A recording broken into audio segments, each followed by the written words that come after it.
Bom dia, pessoal. Meu nome é César Mello, sou advogado especialista em direito público e o vídeo de hoje é para comentar quais são consequências da eventual não aprovação do PL 3723, né? E consequências jurídicas decorrentes de eventual deferimento de liminar pelo STF que torne ilegal os calibres acima de 380, 22 e calibre do 12 e calibre de 12, o que aparentemente constará na liminar a ser emitida agora dia 20 pelo ministro Fux, presidente do STF, né? Considerando que foi estabelecida uma estratégia, né? Pedido encarecidamente para que não fossem comentados de forma profunda os itens do PL 3723. Tal estratégia não foi seguida, certo? E o senador Girão recebeu diversas informações relativamente a CAC tem porte, o porte do CAC, porte, né? O que, segundo informações de boa fonte, o porte de arma é algo que o nosso Senado repudia veementemente e falou em projeto que dá porte. Esse projeto acaba sofrendo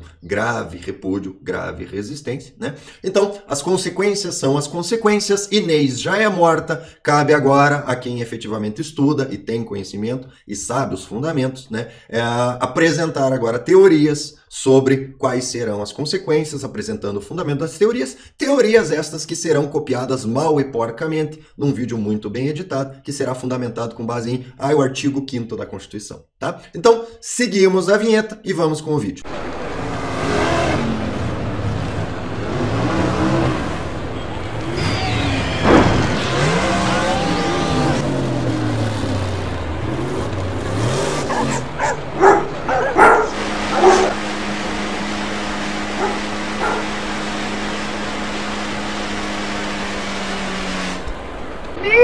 Do céu! Pois bem, meus amigos, pois bem, se aproxima cada vez mais a possibilidade e a realidade de que o PL 3723 acabe não passando, né? O nosso amigo senador Girão receberá muito provavelmente o selo "Esse não é Funça" aqui do canal, porque ele está em plena atividade de posse de várias informações sobre as vantagens do PL 3723, especificamente vantagens no sentido de que dá porte de arma ao CAC, né? Uma informação que é fake news, mas que foi veiculada aí de forma, inclusive, equivocada por muita gente. Né? E temos conhecimento que o senador Girão está com o celularzinho na mão, trechinhos aí do pessoal que fez os vídeos, né? Agradecendo muito, provavelmente o senador Girão encaminhará comendas de agradecimento a certas pessoas aí, né? Que da boca para fora falam, né? Porque eu apoio o movimento, né? Mas nas ações atrapalham. Certo? E não é a primeira vez, certo? Mas fazer o quê? Faz parte da vida, né? Faz parte da vida. Se fosse fácil, não precisava estudar para fazer, né? Então, considerando estas situações, né, temos o fato altamente provável de que dia 20, né, estaremos aqui comentando a liminar do STF, tá? O que eu acredito que conterá nessa liminar do STF, considerando as petições, né, dadas pelo PT, considerando os argumentos que o senador Girão está indo de gabinete em gabinete lá no Senado levar, tá? Quais são? O que eu acredito que conterá nessa liminar? Porte de trânsito será proibido, obviamente, né? A morte definitiva do abacaxi, né? E isso trará uma grande vantagem, uma grande segurança jurídica, porque daí CAC não vai ter porte nenhum, meu amigo. Vai voltar aos tempos de quando eu, que sou CAC de verdade, né? Praticava o meu tiro, né? Com arma transportada, desmontada em primeiro escalão, certo? Desmontada em primeiro escalão. Não era só separada da munição, era desmontada em primeiro escalão. Certo? Acredito que aí muito CAC aí vai perder o interesse, não sei, né? Sabe Deus por quê. Pelo menos encerramos a discussão, o CAC não vai ter porte nenhum, né? Fica resolvido esse problema, né? Resolvido esse problema. Essa é uma situação de menor potencial ofensivo, vamos dizer assim, pelo menos no que me toca, né? Porque quem precisa portar porta de qualquer jeito, não tem essa de busquei o abacaxi, não é porta, não é porta. Não, quem precisa porta e pronto, certo? Porém, temos uma outra situação que tem relevância jurídica para esse vídeo especificamente, que é a situação da restrição de calibres, né? Então, é muito provável que volte o decreto do nosso amigo Lula, né? Que tornava acesso ao cidadão calibres 380, 22, 38 e calibre 12, tá? Calibres que a maioria das pessoas sequer tem no acervo, e assim teremos, né, milhares, se não milhões de armas tornadas ilegal a partir de uma decisão liminar, certo?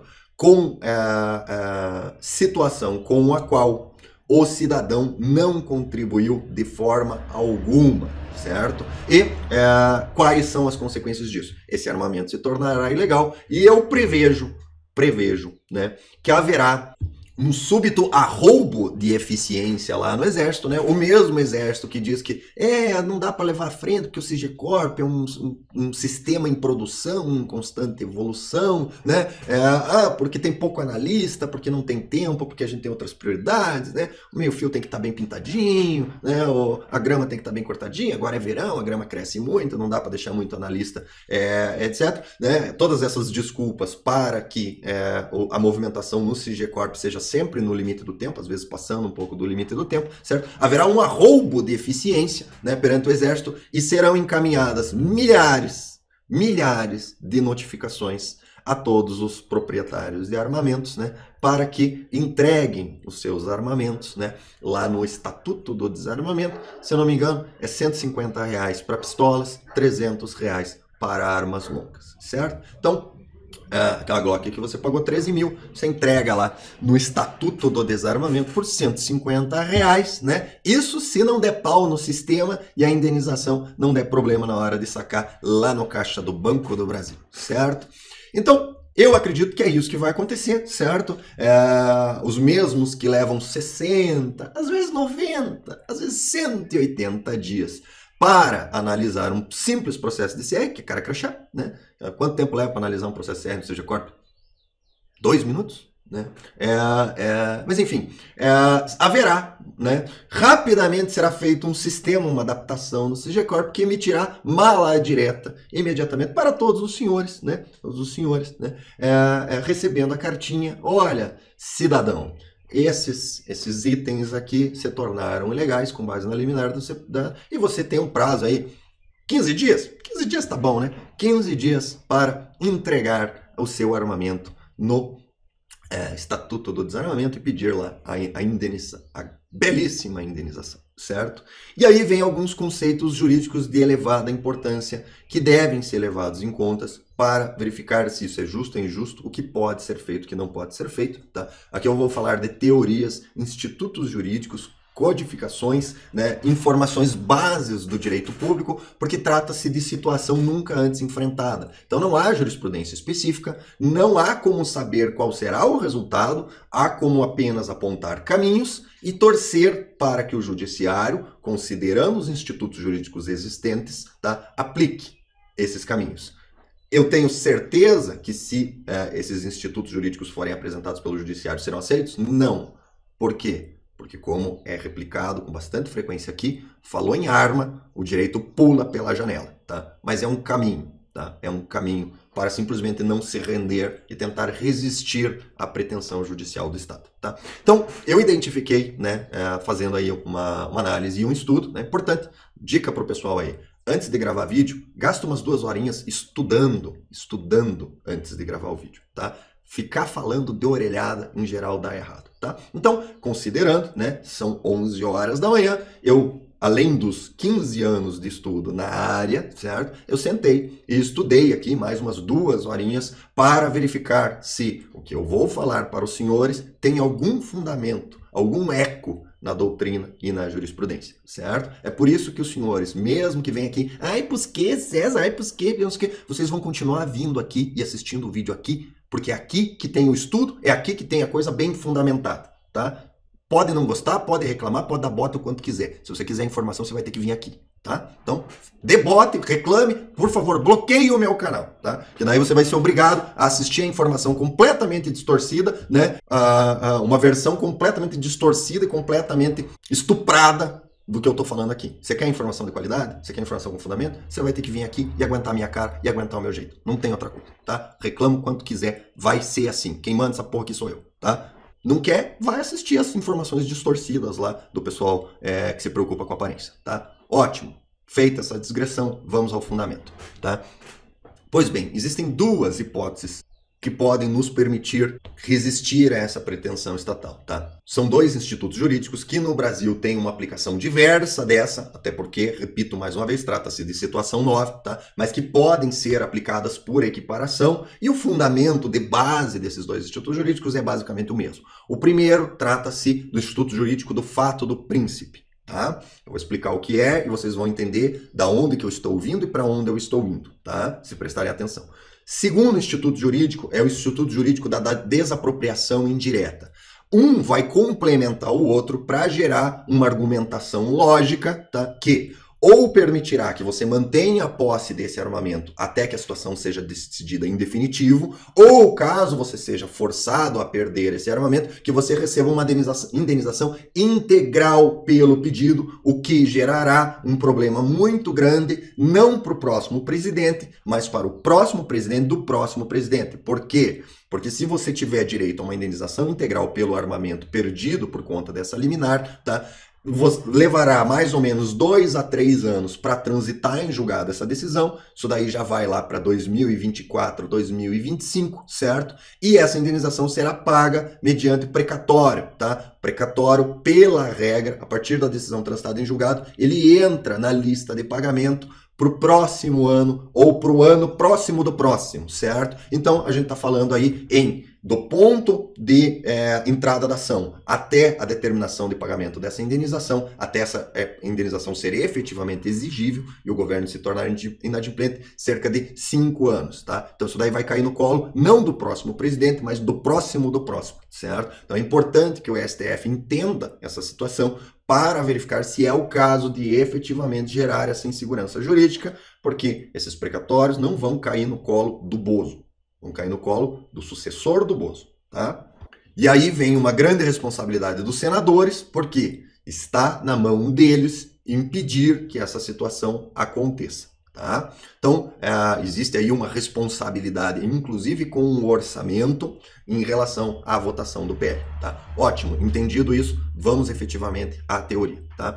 Vou começar aqui com o fato do príncipe, que é um conceito jurídico mais importante e mais adequado ao que nós vamos enfrentar com a emissão dessa liminar, certo? E o conceito da apropriação indireta é decorrente da ocorrência do fato do príncipe, tá? Então, aonde que nós identificamos a ocorrência do fato do príncipe?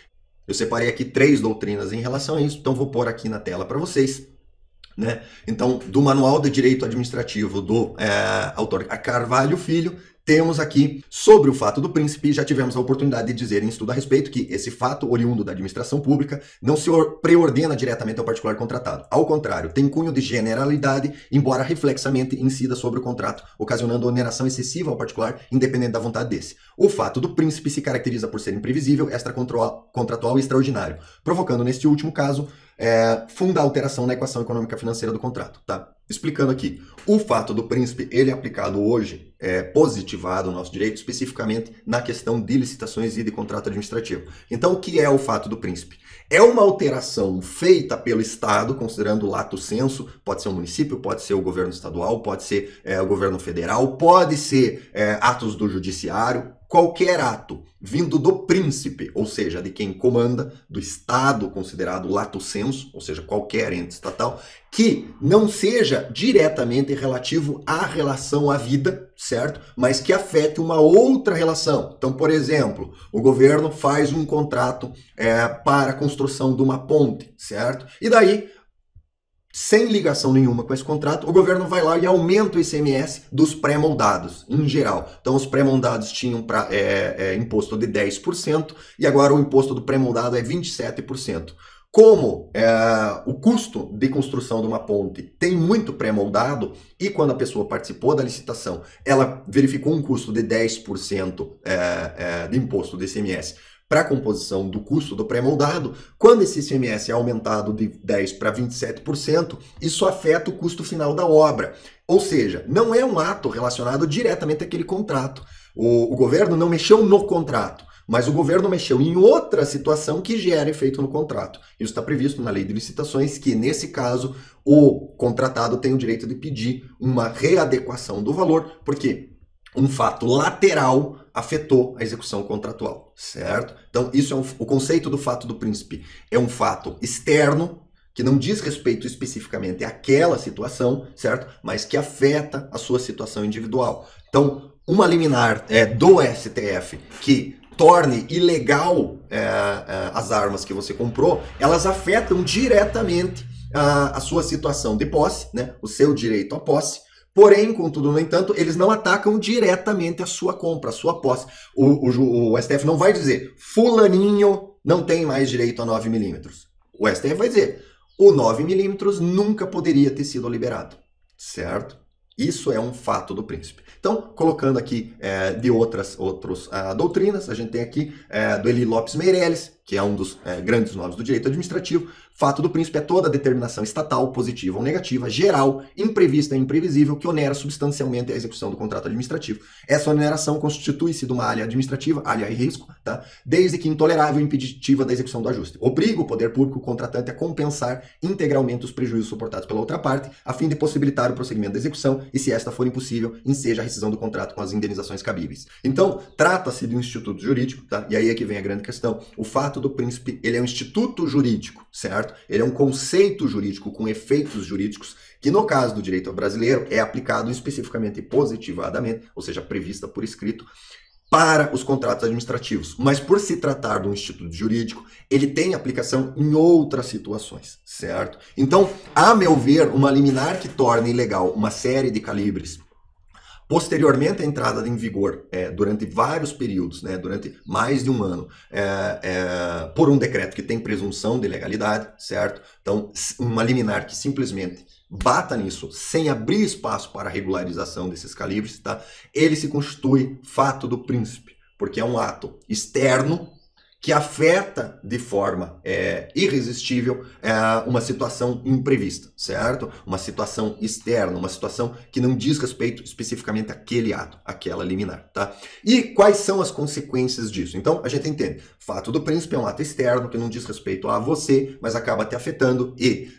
Quando esse instituto foi aplicado no direito brasileiro, no caso específico das licitações, ele prevê que isso acaba gerando um direito à indenização por particular, certo? E nós temos um outro instituto jurídico, que é o instituto jurídico da desapropriação indireta. O que é a desapropriação indireta? No Brasil, qualquer tipo de desapropriação é obrigatório previamente à desapropriação, tá? É obrigatório indenização justa por valor de mercado. Então, por exemplo, o governo quer construir uma estrada e no planejamento da estrada ele precisa fazer acostamento, fazer uma praça de pedágio, etc. Então, ele vai precisar adquirir a propriedade de certas áreas. Uma vez que administrativamente a parte não quis vender essa área para o governo tem o direito de ir lá e tomar essa área para fins de execução, para fins daquela afetação específica, certo? E para isso, ele, para ser emitido na posse e te retirar da área, ele tem que depositar a indenização justa por valor de mercado, tá? Eu já trabalhei em situações desse tipo, certo? Então, o que o governo faz? O governo faz uma avaliação dessa propriedade e deposita em juízo essa área e o juiz emite o governo na posse. E daí o governo passa a ter essa propriedade e você pode aceitar o dinheiro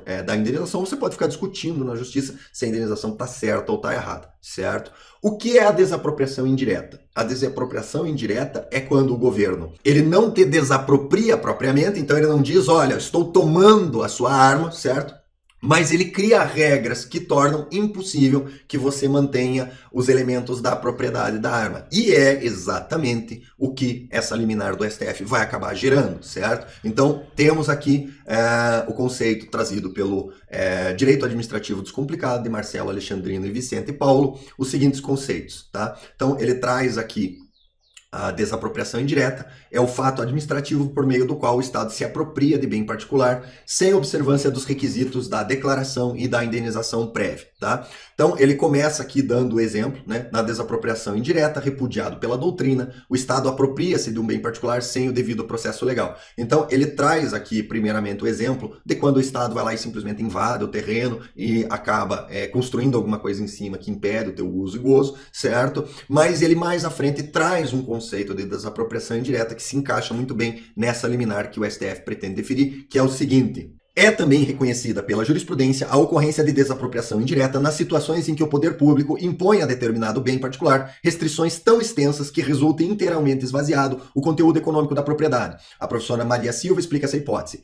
Às vezes, a administração não se apossa diretamente do bem, mas lhe impõe limitações ou servidões que impedem totalmente o proprietário de exercer sobre o imóvel os poderes inerentes ao domínio. Neste caso, também se caracterizará a desapropriação indireta, já que as limitações e servidões somente podem licitamente afetar em parte o direito de propriedade. Em suma, para restar configurada a desapropriação indireta, impõe-se que sejam preenchidos os seguintes requisitos: que o bem tenha sido incorporado ao patrimônio do poder público ou que determinada limitação imposta por este ato ao uso do bem resulte no completo esvaziamento do conteúdo econômico da propriedade, que a situação fática seja irreversível. Tá? Trouxe aqui também um artigo de Vinícius Lima, Intervenção do Estado na Apropriação Privada, Limitação Administrativa e Indenização, que eu não vou ler o artigo, mas ele traz aqui o entendimento do Superior Tribunal de Justiça em várias jurisprudências sobre essa questão da indenização em caso de desapropriação indireta, né, que está aqui. No entanto, como regra estabelecida pelo Superior Tribunal de Justiça, a indenização pela limitação administrativa devida ao imóvel urbano ocorrerá quando o proprietário comprovar o prejuízo causado pela limitação administrativa. Vejamos.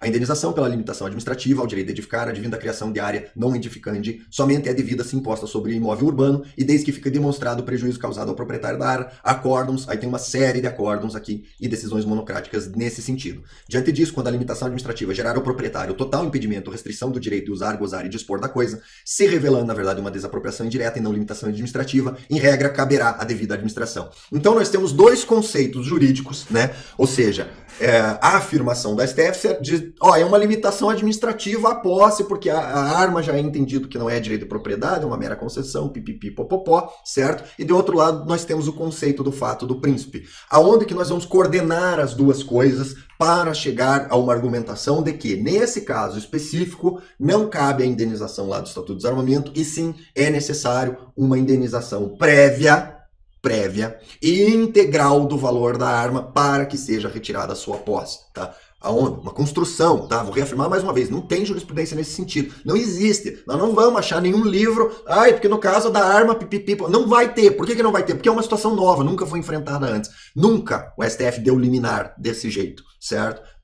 Inclusive a jurisprudência da STF, que nem cabe ADI contra decreto, certo? Então a situação é completamente nova, em situações completamente novas nós precisamos voltar às origens dos institutos jurídicos e construir uma tese, tá? É uma coisa que para ser feita não basta ficar copiando mal e porcamente o que os outros já falaram, você precisa entender os conceitos jurídicos, ter estudado os institutos jurídicos e daí utilizá-los para a construção de uma tese nova, que é o que eu estou tentando fazer aqui, tá? Qual é a tese que eu estou desenvolvendo? Ela vai precisar ser lapidada, mas a tese que eu estou desenvolvendo é o seguinte. Veja bem, tudo bem, existe o conceito de que arma é apenas uma concessão, mas mesmo nesse conceito, todas as legislações criadas até hoje previram uma possibilidade de regularização dos armamentos, tá? Para que o cidadão pudesse, dentro de um prazo razoável, tá? O último prazo razoável que a gente teve terminou em 2009, ou seja, uma legislação de 2003 teve 5 anos de prazo para que as situações fossem regularizadas e, portanto, o cidadão acaba tendo que entregar, não tem a opção de regularizar isso, porque houve falta, houve desídia por parte do cidadão. Lhe foi dada uma opção de regularização e essa opção não foi seguida pelo cidadão por desídia dele. Então, a desídia do cidadão em atender ao comando legal, em atender à mudança de paradigma legislativo, certo? A mudança da regra se deu, mas foi concedido prazo para a regularização. Prazo razoável, 5 anos, tá? Era 4 anos, em 2018, se eu não me engano, saiu legislação dando mais 1 ano de prazo, tá? É por isso que não vingam processos em relação à regularização de armamentos que não atenderam a esse período de graça onde você tinha condição de proceder à regularização voluntária. É por isso que você não consegue salvar esses armamentos, a não ser através de nova nova anistia, certo? Por quê? Porque o juízo entende que houve desídia do responsável em atender ao comando legal e, considerando o princípio da razoabilidade e proporcionalidade, a legislação deu prazo para que o cidadão resolvesse essa questão. No caso de uma eventual liminar do STF, ele vai decidir situações retroativamente. Ele vai decidir situações retroativamente no tempo. O STF vai decidir que nunca houve a legalidade da compra do armamento nesses calibres acima de 380, 22, 38 e 12, certo? Qual é a sua contribuição como cidadão? Qual é a sua desídia? Qual é a sua falta que fez com que você estivesse de posse de um armamento agora, de repente, considerado ilegal? Zero. Você não contribuiu em nada para isso, certo? Você seguiu uma regra posta, né, com presunção de validade, que inclusive foi submetida a escrutínio do legislativo, e o legislativo decidiu não derrubá-la. O primeiro decreto foi submetido a escrutínio do legislativo, que através de um projeto de decreto legislativo declarou ilegal, e em relação dessa declaração de ilegalidade, o decreto foi rapidamente revogado. Esses decretos que agora o STF está questionando e pretendendo emitir uma liminar, foram também submetidos a escrutínio do Legislativo, e o Legislativo, por ação ou omissão, decidiu mantê-los válidos. Então nós temos 3 elementos aí. 1, o cidadão não contribuiu, quer por ação, quer por omissão, para a ilegalidade dessa posse existente. 2, trata-se de fato do príncipe. É o STF que está alterando as regras, inclusive de forma legislativa. 3. Ao alterar as regras de forma súbita, sem um prazo para regularização, está se operando o instituto de desapropriação indireta desse armamento, porque não foi você que tornou o armamento ilegal, foi o Estado que de repente declarou: esse armamento é ilegal, você não pode mais estar em posse dele, de forma retroativa. Tá? Então, considerando esses 3 elementos, acredito que nós temos base suficiente para afirmar que, através de um fato do príncipe, está se operando uma desapropriação indireta, e em razão disso nós temos 2 elementos. 1, como a Constituição prevê prévia indenização, deve ser deferida uma liminar para eu manter a posse desse armamento, até que a decisão liminar se torne definitiva e, portanto, a ilegalidade do armamento se torne definitiva, e daí eu fico obrigado a efetivamente integrar. E 2, eu sou obrigado a entregar esse armamento mediante indenização de valor de mercado do armamento. Valor de mercado. Quanto que vale agora? Tá? Glock, 13 mil reais.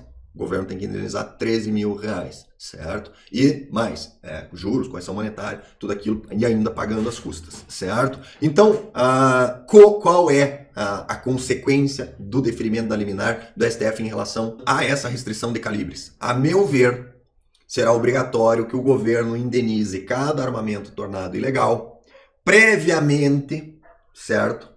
E pelo valor de mercado, tá?